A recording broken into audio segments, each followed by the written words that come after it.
Hej, mit navn det er Maja. Jeg havde en min gamle YouTube-bror.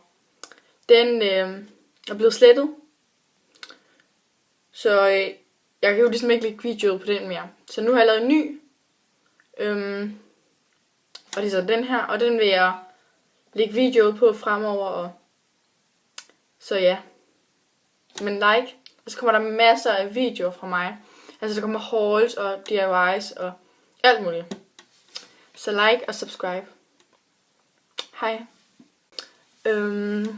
Hej alle sammen. Mit navn det er Maja. Men jeg har oprettet den her YouTube-bruger. Fordi at jeg havde en gammel. Men den blev hacket, og så var der nogen, der slettede den. Så jeg kunne ligesom ikke lave videoer på den længere. Så nu vil jeg fremover lægge videoer ud på den her. Og så vil jeg opdatere på den her. Så jeg håber, I vil like og subscribe. Og der kommer masser af videoer, der kommer fra DIYs og hauls og alt sådan noget. Så jeg håber, I vil like og subscribe.